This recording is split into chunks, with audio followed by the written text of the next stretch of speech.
Welcome to Legend Makers, the podcast where education's true heroes take center stage. Shine like a ray from the sun. There's something people look for but never can find. Okay, here we are. I am with none other than Julie Mavrogeorge. I know Julie very well, and I'm so thrilled to have you on the pod today, Julie. Thank you so much. Thank you for having me. Yeah. It's really Just good a to see you. pleasure to be here. Excited to spend some time just sharing our journeys. Absolutely. Let me give you a little bit of bio. Julie's got quite a bio, so I want to give you a little introduction here. You are what I would call like an esports extraordinaire. I mean, your focus is esports. You serve on multiple esports advisory boards. You are the president of the California Esports Association. I am. You are the 2022 NACAD. What is that? The National Association of Esports Coaches and Directors. Yes. You're the Way to go. 2022 NACAD High School Esports Director of the Year, a 2023 EdTech Magazine IT Rising Star. You are the 2024 Synopsys Gaming Tempest Award Leader of the Future. Say that real fast a few times. And the 2024 the GameHers. Now that is the asterisk game HERS Guardian of the Year. What is GameHers? The GameHers is an organization that supports females and femme-identifying individuals in the gaming and esports space, and it just exists to kind of amplify and, I guess, just lift up the voices of those that are usually underrepresented in the esports and gaming space. Great. Cool. All right. Well, listen, let's get into it. You are, Yeah. I want to talk about your latest endeavor. So I Yeah. know that you've been in academia for a while. You've since moved into your own thing, your latest endeavor. You've launched your own business. Welcome to the entrepreneurial world. Thank you. JDog Mav Consulting LLC. So Julie, Yeah. welcome. It's good to see you here. Happy Legend to Makers be here. podcast. All There right. we So are. tell me about your new endeavor, would you? What's going on there? So I spent about 6 years in education. I was never a teacher. I came in through the IT world and then into CTE. We can talk a little bit about that later. But I got into esports and just fell in love. It brings together everything that I've done. Kind of, I talk about like tools in my tool belt that I've gathered over the 30, 40 Yeah. years in business and in just the workforce. And esports brings all of those things together for me. Okay. And I fell in love with the community, especially the K-12 scholastic esports space. And so I just decided that I really want to help districts start esports programs, but also STEM.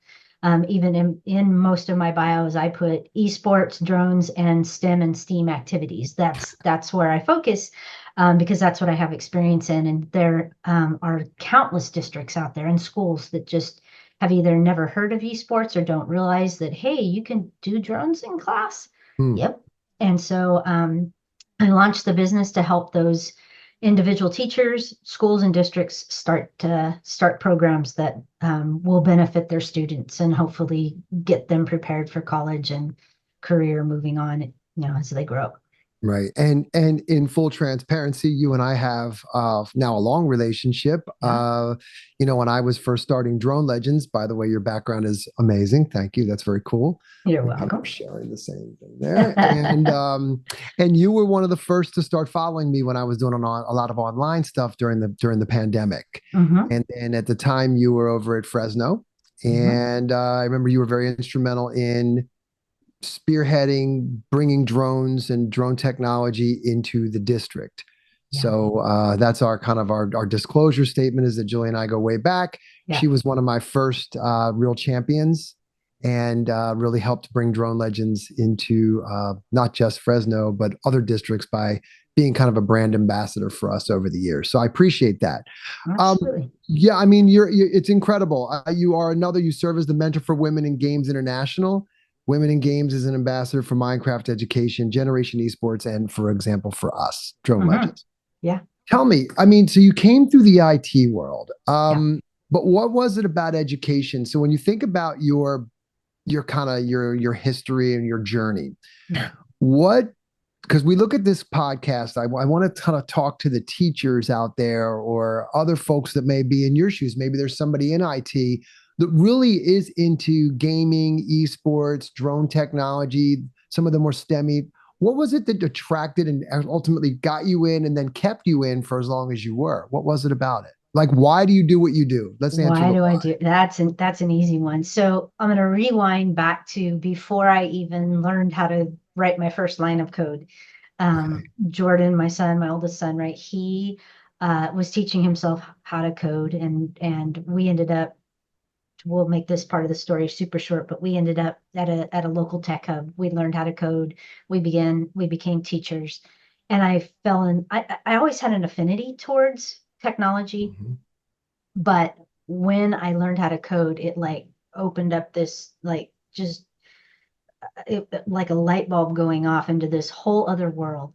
And and at that time, my youngest son was graduating from high school, and I'd always known that when my boys were grown, I was fortunate enough to just work part-time for nonprofits when my kids were younger, but when they were grown, that I wanted to go back into the workforce. Mhm. Rewinding many years, I was a bank auditor. Didn't want to go back into finance, and I wanted to do something impactful. I remember having conversations with my husband, like, I don't want to just be an administrative assistant or work in an office. I want to make an impact with my life and impact the lives of others. And so while we were in this cohort and we were working, Jordan was working full time for a company, and I was working for a nonprofit.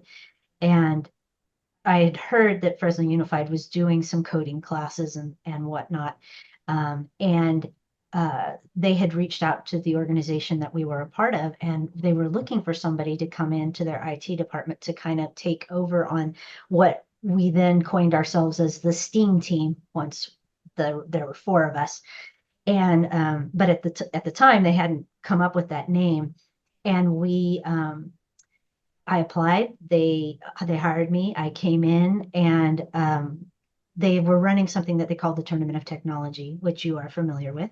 Mhm. It's a 17 event four category tournament for middle school students in coding, design, robotics, and video. And they asked me to help run that because I had a bunch of event planning in my background. And what I realized right away is I was working with, we had 17 middle schools that were all participating. And I realized right away, I love these CTE STEM teachers. They are those teachers who kind of step up and above and beyond what a lot of I guess traditional or they're like that top 10% of teachers. Okay. And so why what I realized is like they were hungry for more. They wanted to learn more. They wanted to expand what they were doing. And so I started looking into, like, of course, esports. I started with Minecraft. They were already doing Minecraft game design, but I wanted to look further as to what we could do with Minecraft for them. Then we looked at game design, and we started, and then I was like, well, drones. That's when you and I kind of got introduced to Yeah. one another. How can we use drones? That's STEM, that's math, that's Yeah. science, right? That's got all the activities. And it just kind of grew. And so I started, or helped to start two or three different programs within that team. And then the opportunity kind of came up because as I would work with a couple of those teachers, I would help them develop like curriculum. And so an opportunity came for me to apply for a position within the career technical education department.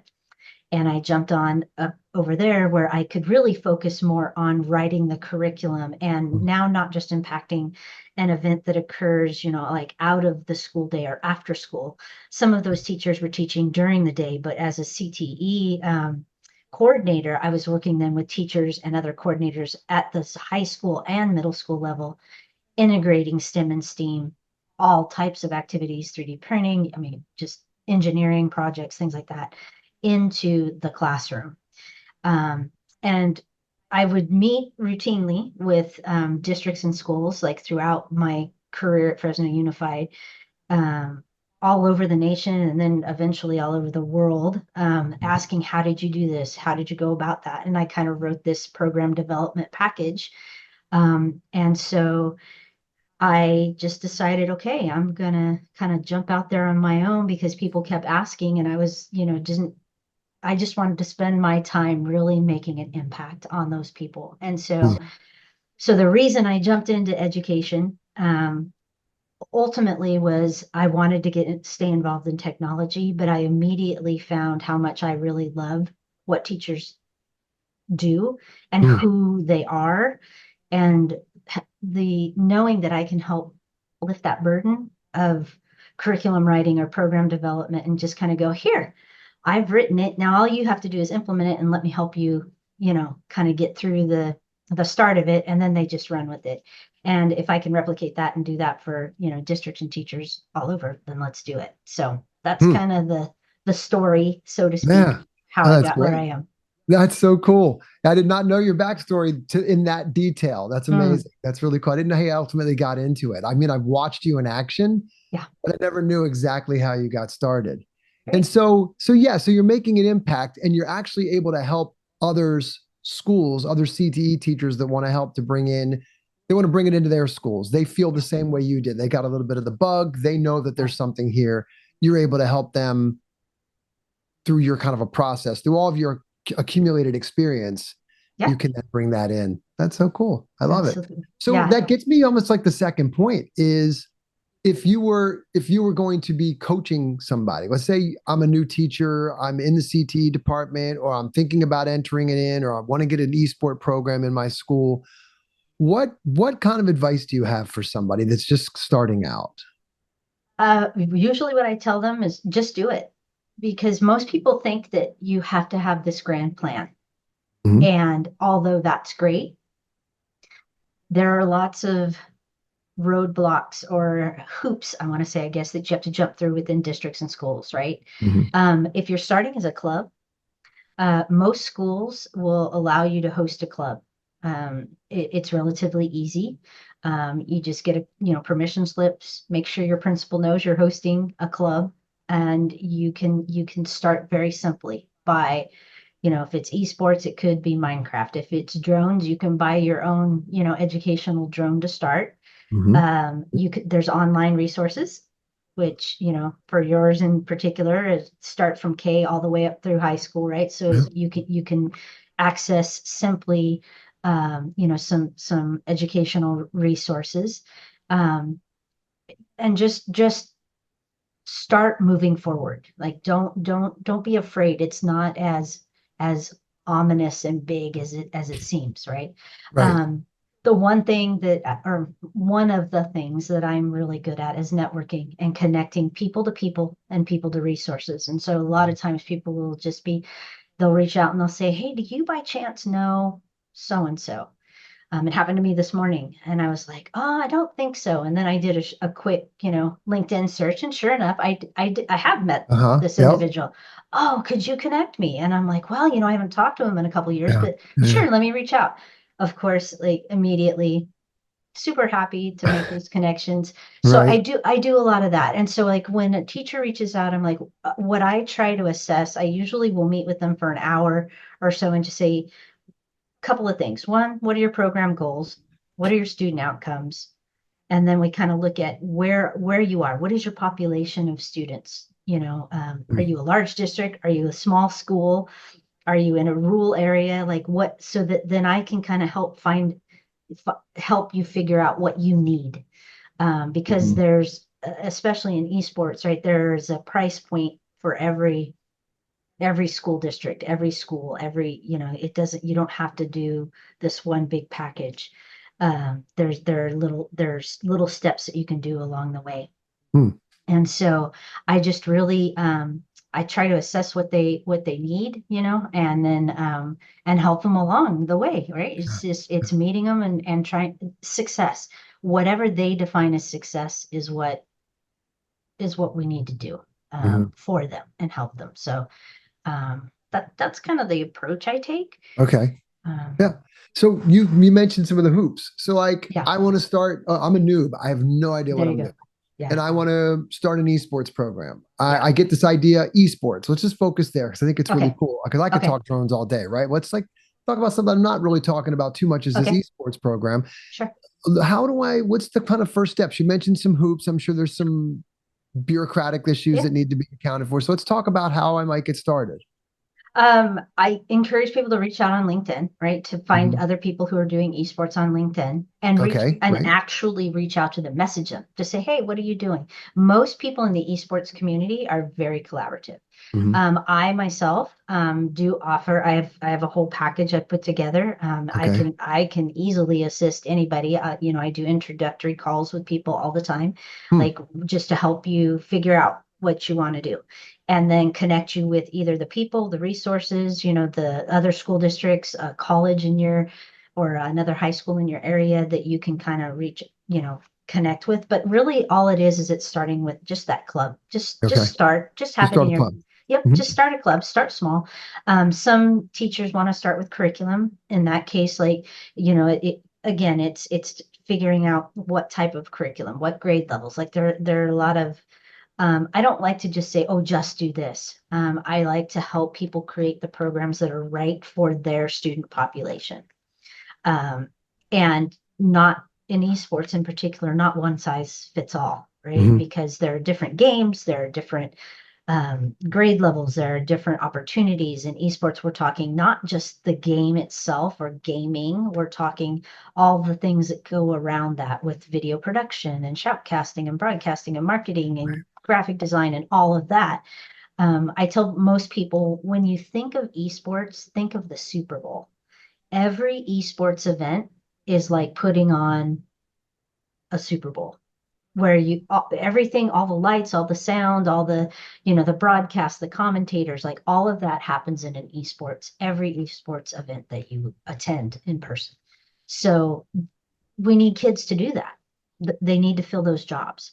They need to fill those roles, marketers, advertisers, whatever it is, right? And how do we take the students as young as, second, third grade and start finding out their passion and Yeah. what they enjoy and help guide them to those pathways. Because just like any other sport, and a pro gamer is only going, it's the top 1% of 1% that Mhm. are going to go into pro games. And here's something else that a lot of people don't think about. Pro gamers, their optimal age range is 13 to 24. Mm. So most people are graduating with a master's or somewhere in with their bachelor's degree at 24. Yeah. So it has everything to do with their manual dexterity and being able, like I don't play like I used to at all. But so we want to be able to prepare those kids for what comes after. So Yeah. it starts simple, start with a club, start training them young. And if you're in high school, great. Then let's talk about bringing kids into maybe a different game or a different genre or maybe formalizing it a little bit more because they're already gaming. Yeah. And then providing them that opportunity to collaborate and work on their teamwork and their communication skills and their Mhm. critical thinking and strategic planning and all those. I love that. So, as I've entered into the drone space, and again, I always say this on every episode so far. I think I've said it. This is number 3, so it's not too many times, but I say it all the time. I don't come out of this background, right? I didn't have an education background. But what I did, I played a lot of physical contact sports growing up. And that taught me a lot about self accountability, what I could push through. Wrestling was, it was me against me a lot of times. Football helped me learn team dynamics, lacrosse, and toughen up. And then when I think about esports, and as we've entered into the drone racing space here, I see a parallel with the online drone racing into a lot of the esports world. And what I've been really impressed with is the way that esports has demystified or destigmatized, if that's a word. The I'll get hammered for that later. The it's just games, right? They're just playing video games. And so you touched on this a little bit right there at the end. A couple of things. You mentioned all of the other things, these ancillary, these tertiary things that happen to make the event itself happen. shoutcasting, broadcasting, lighting, sound, audio, video, technical. It's like what all the other things you think about a mission when we look at like one of the new SpaceX missions, and the rocket goes off, and then they flash to the control room, Yep. and 4,000 people jump up, and it's like, yeah, it wasn't just one person that did that. It was 4,000 people, all with some of them with minute detailed jobs, hyper niche. So I think there's that part one. And then part two is the other skills that I think I talked about, like with sports, is these softer, not all kids are cut out to play that kind of sport, right? Right. So tell me a little bit about that, because I think the esports team world has done such a great job of talking about it. And I really do think there's a lot of merit to it. Yeah, so the thing that I love most about esports, well, there's two things, right? Is yes, it has all these auxiliary or ancillary things that we can participate in. The thing I love most, though, is that it attracts students that have never participated in any extracurricular activities, let alone sports, right? They don't even necessarily do theater or chess club or spelling bee, right? A lot of the students are also neurodivergent, which means that they have been diagnosed with maybe autism or anxiety, depression, dyslexia. Just in other words, they don't think, or they think they're not neurotypical thinkers, right? Okay. Their brains are wired a little differently. And it attracts a lot of students in that neurodivergent population. And I love that because it allows them to shine, where a lot of schools traditionally have taken students who are on IEPs or need additional teacher support or a teacher assistant, and they put them kind of in the back of the classroom, kind of in a group together, right? And where they're not really, I mean, they're a part of the class, but not really.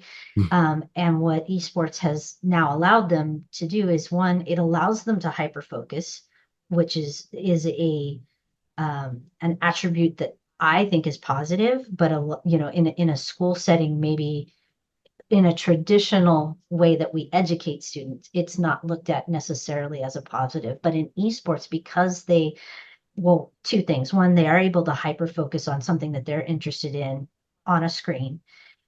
Two, a lot of kids with autism, right? They have a hard time with looking you in the eye or having a conversation with you. They do a lot of this, right, when they're talking to you. But when they're playing a game and they have a headset on and a mic, they will talk for hours and hours because the screen is safe for them. The social cues with people are often difficult for them, but when you put them in front of a screen, they come to life. And so I feel like that population in particular, we are providing an opportunity for them to find careers in coding, in design, in the video production and video editing and the graphic design piece, right? That they might not have thought of prior, because up until now, just gaming has been safe, right? But now we Right. can show them and teach them these other activities that they can do on a screen that will provide them viable careers. Cool. So that's one thing. Yeah. And then when we talk about those viable careers, right, it is when we think moving forward, right, into the 21st century, when we talk about, or 22nd century as it's coming on down the line, right? Wow. When we look at like all of the AI that's coming up right now, and the utilization of AI and understanding, machine learning and just the way that AI in interacting with it, AR, VR, XR, like all, right? It's all screen related. And so through esports, we can teach positive and non-toxic interactions, right? And digital literacy and all, how to be appropriate online, and how to engage in these other activities and that are going to grow their skill set, right? I didn't understand lighting, right? But then you start doing even meetings like this, right? And you have to learn about how to set lights and how to set your mic and your sound right? See what, Appropriate. see what's staring at me right now. If I flip Exactly. the screen, I got all these stuff on me. Hopefully, Exactly. yeah. Right. And so when you're talking about like moving on into Hmm. professional lighting and whatnot, now this is a small scope what we have right now, right? Sure. But when you're Yeah. talking an esports stage, right, and the lights and the sound, and then on top of all of that, you've got all the audience around that you've got to account for. Again, now we're talking a concert, Yeah. right? Like how do we set up sound for something like that? Well, Huh. you do it for an esports. So they're able to kind of find and dig into these other careers that are going to take them, on whether they, I don't want to say they're not going to go to college, but some of the careers you don't necessarily have to go to college for, but Right. you can learn and master and develop these skills. And so the sooner we start them on that trajectory, I think the better off they're going to be. Right. Like funny little tidbit here, like all kids want to be, oh, I want to be YouTube famous. Great. So Do do you know I. what it takes to Right. do a podcast or to Right. do a webinar or to stream? Oh yeah, you just get a mic and you get a light and a computer, you plug in, you go. Okay, well, what are you going to talk about? Well, whatever's on. Well, most YouTubers, right, have a niche, right? Like whether it's Hmm. my kids would watch video after video of people playing video games, Hmm.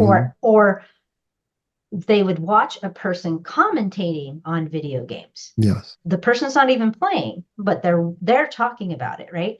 Well, you have to know the game, if you're commentating on a game, or if, some of them are like, oh, or they're satirical or whatever about different shows or movies, kind of like, we think back to Mystery Science Theater. I know I'm dating us, but No, right, but I love it. It's the best. right, It's so cool. Yeah, it's right. great you But pulled if that you one out. want to That's the best.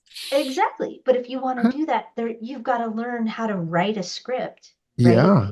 And how to hold yourself on camera and how to talk and how to interact and where to look and where not to look and Mm. all of those things.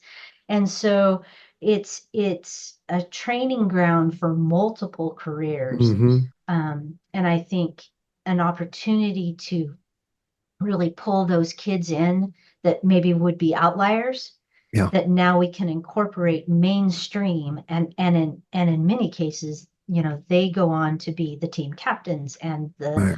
the leader of the audio engineering team or the video production, manager or whatever. So um, that's the real, I think, gold that's found in Yeah. esports. Agreed. 100%. I've witnessed it.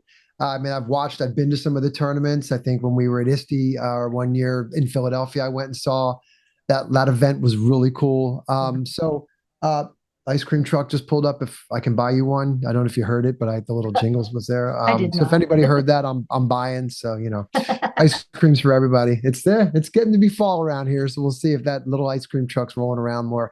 So That's right. and I think that's also, and I think the one thing that you said this too, and I think it goes hand in hand with the careers, is the confidence that these kids get by being part of a team Yep. to compete right in more in an organized fashion. I go back to my high school sports, being part of that team, winning, losing, Yeah. learning how to lose gracefully, right?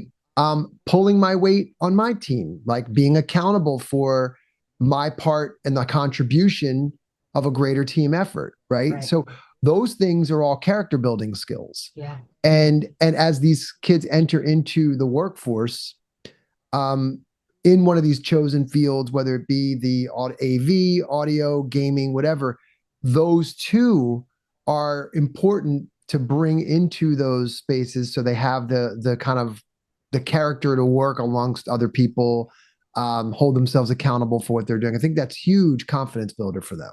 Right. And I mean, when you think about like the time management piece that they have to learn and develop, because Yeah. a game is only so long, and they have to learn, okay, I'll even take young kids like in with Minecraft, right?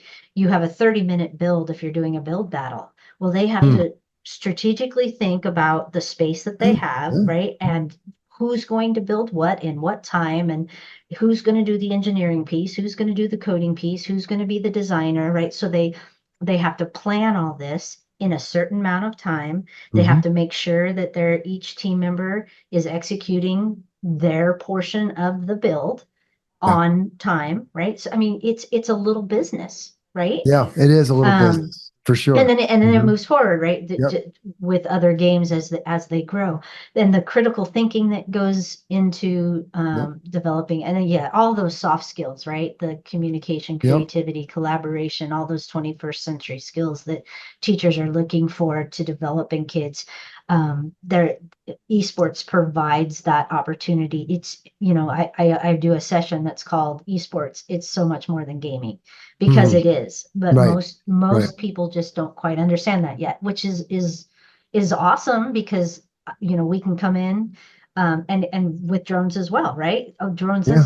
those are just a toy, or they're big drones that we Right. can't fly those. Well, no, there's some real educational value here. Let's explore how we can teach kids these skills, Yeah. to be able to go on and become aerial photographers, Right. pilots, right?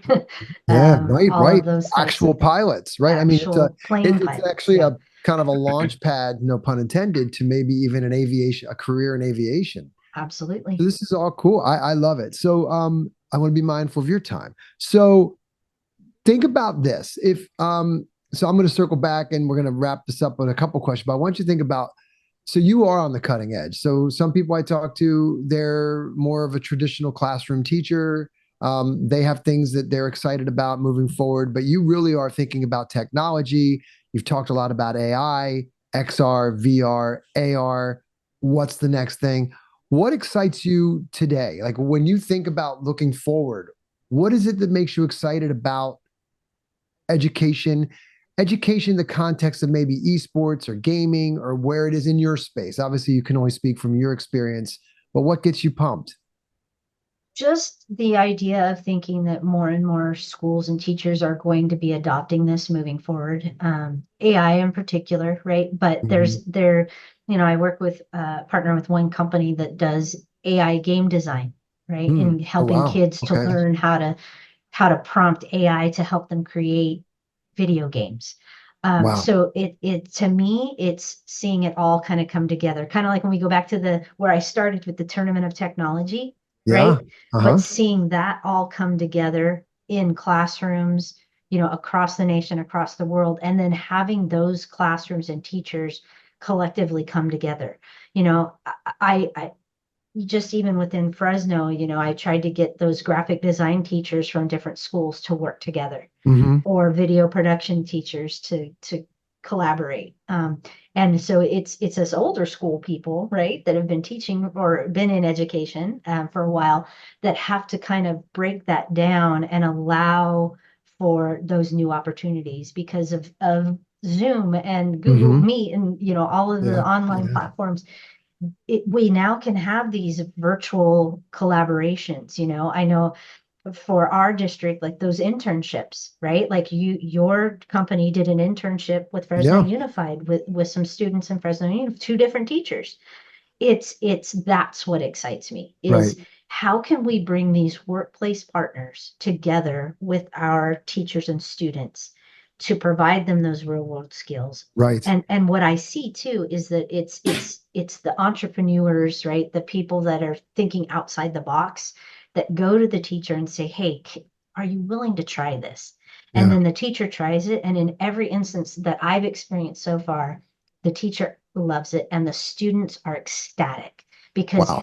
they got to work on a real world project, right? They got to experience something outside of just reading a book, answering questions, or doing a project, right? With Mm-hmm. cowork with their classmates. Right. That really doesn't go anywhere. But when you partner them with, like someone like yourself, or some of our kids worked with a marketing company or an esports company for Hmm. streaming and broadcasting. Now they're doing something in the real world as part of their class.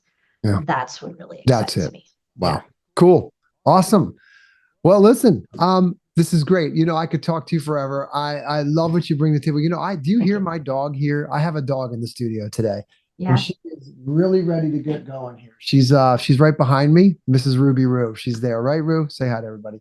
So I'm going to summarize this. So this has been great. So I think here she is. Come here. There she is. She's a Hi, love. Ruby. Yeah. There you are, Ruby. Go sit down, girl. Go sit down. So we've got that's the home studio, right? So she's waiting patiently for her mom to get home. So you've got, I think this has been such a great, I mean, I think what I really want to do is people can reach you. You're most active where? Where do you spend most of your time online? Are you on LinkedIn? Most of my time is on LinkedIn. I'm also on Twitter and on Facebook. On Facebook, I primarily use for like just personal family, Okay, right. friends. But LinkedIn is where I spend a good chunk of my time during the day, just connecting people with people Okay. and Yeah. connecting people to other people. So LinkedIn, and that's, I'm Julie Mavro on LinkedIn. And we'll link to you in the show notes. When we put them in, Yeah, they'll be linked in the show notes, hyperlinked over awesome. to your LinkedIn page. Yeah. Yeah, but on Twitter, I'm JDog Mav, same as my consulting company, so I'm easy to Great. find there. But yeah, and I'm just happy to Excellent. connect with people, and if they're Yeah, at all interested in any of these things, that's I'm right. happy That's to right. help. And that was your advice. Start reaching out, start Yeah, talking. The community is great. They will help yeah, you. If you're new to this, if this interview has sparked your or has intrigued you or sparked your interest and you say, you know what, I think I want to bring an esports club, at least start bringing one into my school. yeah. We'll put some resources together. Julie's available. I know you're awesome. She can connect you with some other people that are really great in this space. Julie, thank you so much. This has been wonderful. I've been watching you as you've done this new venture of yours. It's amazing. Wish you Thank you. all the best. You Thank you. are the ultimate, the consummate connector. And so everybody will reach out to Julie and she'll get you on track or point you in the right direction. Awesome. Thanks for having me, Scott. It's been a pleasure. All Love right, Julie. being able to Thank support you. you. Uh-huh. All righty. Take care. All right. Shine that